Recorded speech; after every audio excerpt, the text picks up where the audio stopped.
So what we're going to do is we're going to go ahead and turn this on, and we also have to get this sponge wet.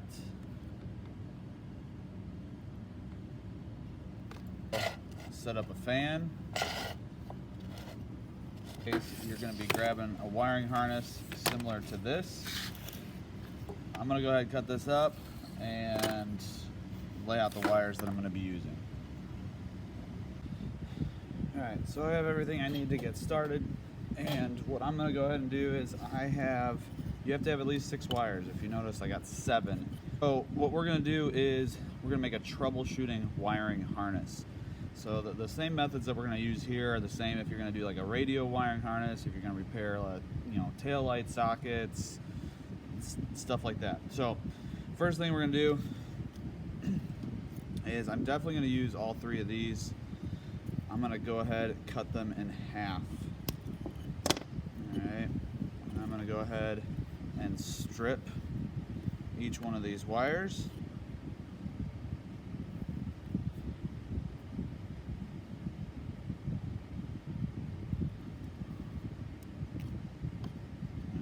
So all I did there was they're good to go. I'm going to go ahead and do the same thing for this black and yellow. And I'm going to strip both ends of this.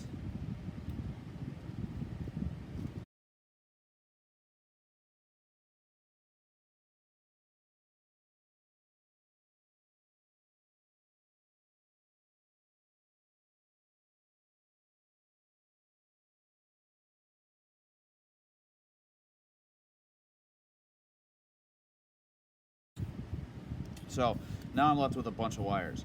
What we're going to do is we're going to wire at least 1 open and 1 short, and we're also going to throw in a resistor or 2 or perhaps a diode through this.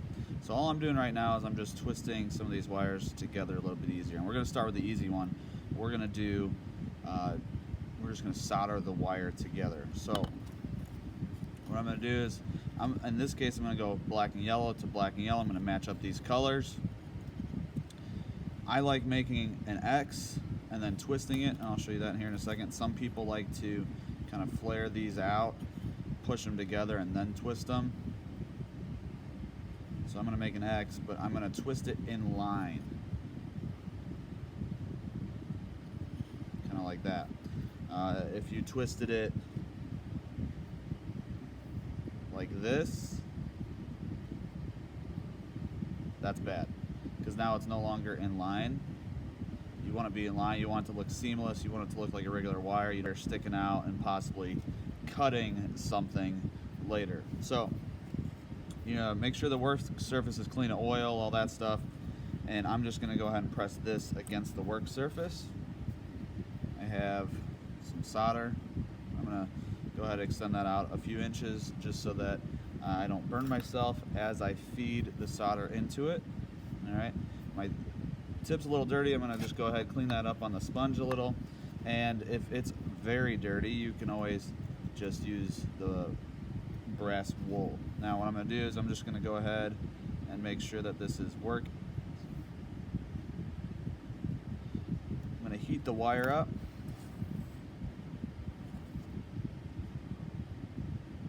This shouldn't take too long. It's a pretty skinny wire. And then I'm going to start closer to the tip of the soldering iron. But in reality, I'm pushing the solder into the wire. Alright, a lot of people have a tendency to just like drip it on there and then spread it out. What I'm going to do is heat the wire and then feed the solder into the wire.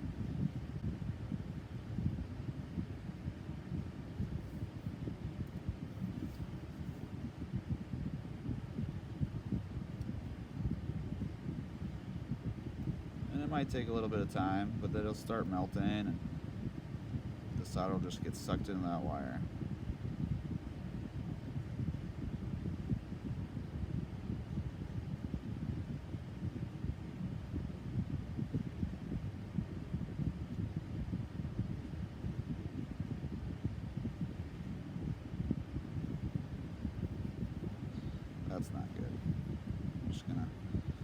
make sure that. And when you're done, you always just want to rotate the solder, make sure it's soldered all the way around, that there's no bald spots of copper. Clean the soldering tip on the sponge, put that back in, and just go ahead and test your. But what we're going to do is we're going to make a short. So we're going to solder these two wires to this wire.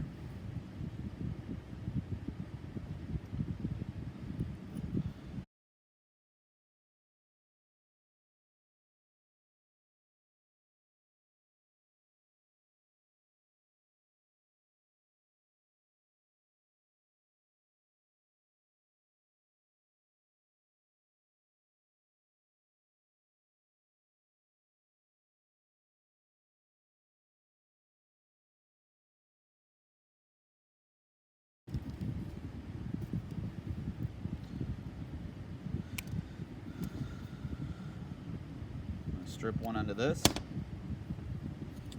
So as we're looking at this, we're going to cover all this up eventually, but when we read it, we're going to read black and yellow to black and yellow resistance check. That checks out. Black to black resistance check. We're going to have infinite resistance, showing us that there's an open between the black wire and this black wire, because this wire, we're just going to have that connect to nothing. So that's going to be one of the faults. We're going to have an open from black to black, but we're also going to have a short from black to blue and red. And then blue and red to blue and red should read good with the resistance check. So we'll heat shrink this stuff here in a little bit, but we still need to do 3 more wires. So we got yellow and red to yellow and red. I'm going to take this resistor, and you have a couple resistors and diodes and a few things, and I'm just going to go ahead and twist this together. And if you notice, I got quite a bit of this left over, so you can go ahead and just kind of wrap this around all the way or trim it down. Just make sure that the point of the wire from the resistor is laying flat and it's not going to get caught on a heat shrink when you're moving it, or it's not going to poke through eventually. So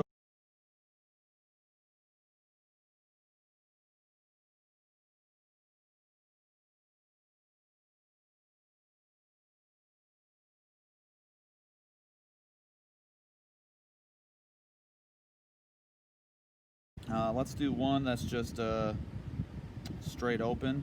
So we'll do blue to black to blue and black, and straight open is going to be easy. I'm just going to trim this off, and then when we put it in the heat shrink, we don't have an electrical connection, so we're just going to kind of butt these up next to each other, heat shrink them, and then we're going to tape that.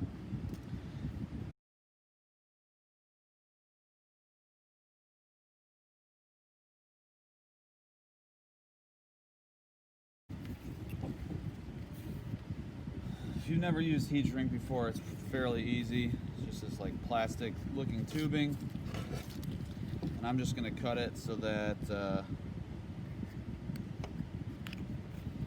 it's going to extend over the entire part of the wire that I'm going to be covering up. And this is a little bit bigger stuff, so we're going to use some thinner stuff too. Heat this up.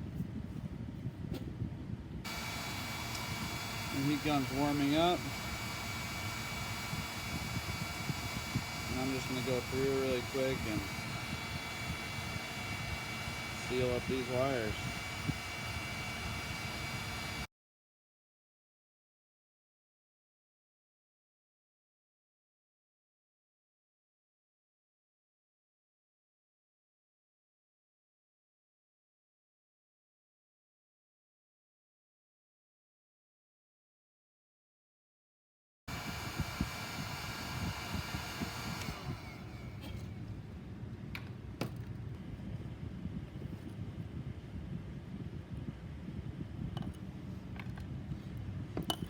After you heat shrink them all together,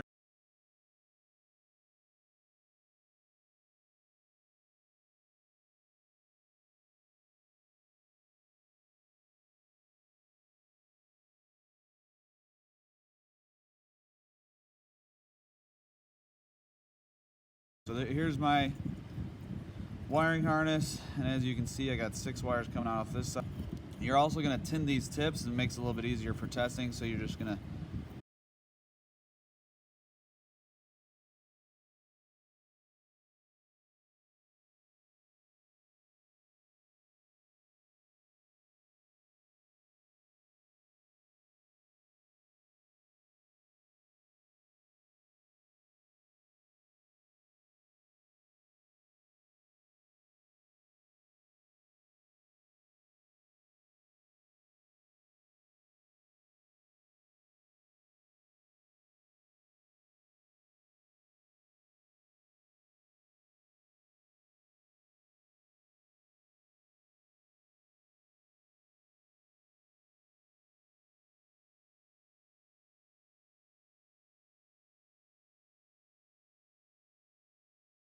my harness is done.